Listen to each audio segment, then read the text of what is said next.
राष्ट्र सर्वप्रथम राष्ट्र सर्वप्रथम राष्ट्र सर्वप्रथम राष्ट्र सर्वप्रथम। केंद्रीय गृह और सहकारिता मंत्री अमित शाह सभी राज्यों और केंद्र शासित प्रदेशों के ARDB और RCS कार्यालयों की कंप्यूटरीकरण की योजना के शुभारंभ कार्यक्रम में शामिल हुए और राज्यों के सहकारी समिति के रजिस्ट्रार कार्यालय एवं कृषि तथा ग्रामीण विकास बैंकों के कंप्यूटरीकरण योजना का शुभारंभ किया। इस दौरान कार्यक्रम को संबोधित करते हुए शाह ने कहा कि पीएम मोदी ने सहकारिता मंत्रालय की रचना कर लगभग 75 साल से सहकारिता से जुड़े सहकारी बंधुओं की मांग को पूरा किया। उन्होंने कहा कि पीएम मोदी की सरकार मई महीने में 10 साल पूरा करेगी और इस 10 साल में सरकार ने देश के गरीब और किसानों के लिए कई महत्वपूर्ण काम किए हैं। मित्रों, आज सहकार से समृद्धि का एक जो दर्शन मोदी जी ने हम सब के सामने रखा है, उसको सार्थक करने के लिए एक और कदम हम आगे बढ़ रहे हैं। मोदी जी ने सहकारिता मंत्रालय की रचना कर लगभग 75 साल से सहकारिता से जुड़े हुए सभी सहकारी बंधु भगिनियों की एक मांग थी कि सहकारिता क्षेत्र के विकास के लिए, सहकारिता क्षेत्र के आधुनिकीकरण के लिए और उसमें समय अनुकूल परिवर्तनों के लिए एक फुल फ्लेज मंत्रालय भारत सरकार में बना है। एक जॉइंट सेक्रेटरी, ज्यादा से ज्यादा एडिशनल सेक्रेटरी की अध्यक्षता में पूरे देश का सहकारिता का काम चलता था और मोदी जी ने एक ऐतिहासिक निर्णय किया और स्वतंत्र सहकारिता मंत्रालय की स्थापना करने का निर्णय किया और मेरा सौभाग्य है कि देश के प्रथम सहकारिता मंत्री बनने का मौका श्रीमान प्रधानमंत्री जी ने मुझे दिया। मोदी सरकार ये मई में 10 साल पूरा करेगी। ये 10 साल में पीछे मुड़कर देखते हैं तो इस देश के गांव, गरीब और किसान के लिए 2 महत्वपूर्ण काम मोदी जी ने करे। एक तो 60 करोड़ गरीबों को उनका जीवन स्तर उठाने के लिए अकल्पनीय सहायता भारत सरकार ने की और उनके जीवन स्तर को उठाया। लगभग 23 करोड़ लोग गरीबी की रेखा के बाहर आए और 60 करोड़ लोगों को घर में गैस, शौचालय, बिजली, घर, 5 किलो मुफ्त राशन, 5 लाख तक का सारा स्वास्थ्य का खर्चा और अनेक प्रकार की सुविधाएं नरेंद्र मोदी जी की भारतीय जनता पार्टी की सरकार ने दी। ये 60 करोड़ लोगों के जीवन के अंदर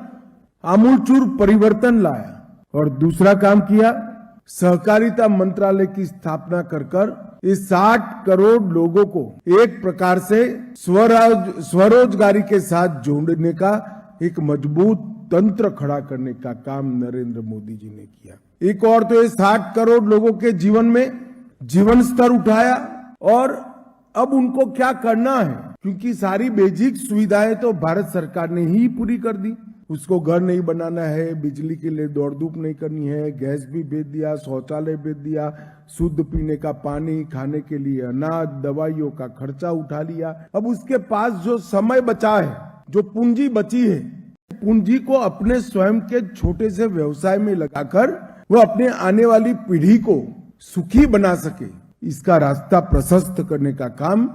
मोदी जी ने सहकारिता मंत्रालय बनाकर किया और इसके माध्यम से नीचे तक सहकारिता को मिली। एक प्रकार से कहे तो एक बहुत बड़े विजन के साथ ये दोनों कामों को साइमल्टेनियसली करते हुए एक मजबूत ग्रामीण विकास के आधार की नींव डालने का काम भारतीय जनता पार्टी की मोदी सरकार ने किया है। और मैं बड़े विश्वास के साथ कहना चाहता हूं, जो लोग विकास की पूरी रूपरेखा के अभ्यासु हैं, जो इनका डेटा का आकलन कर सकते हैं, मोदी जी की सरकार के 2 कदम, डिजिटल इंडिया और सहकारिता मंत्रालय की स्थापना, ये दोनों एक प्रकार से समृद्ध ग्राम की, समृद्ध गांव की नींव डालने वाले कदम बनने वाले हैं, इसका मुझे पूरा विश्वास है। 15 साल के बाद कोई पीछे मुड़कर देखेगा तो डिजिटल इंडिया का इनिशिएटिव और सहकारिता मंत्रालय की स्थापना, वो दोनों विकसित भारत की सोच को ग्रास रूट लेवल पर गांव तक ले जाने वाले 2 इनिशिएटिव साबित होने वाले हैं, इसका मुझे पूरा विश्वास है। मित्रों, आज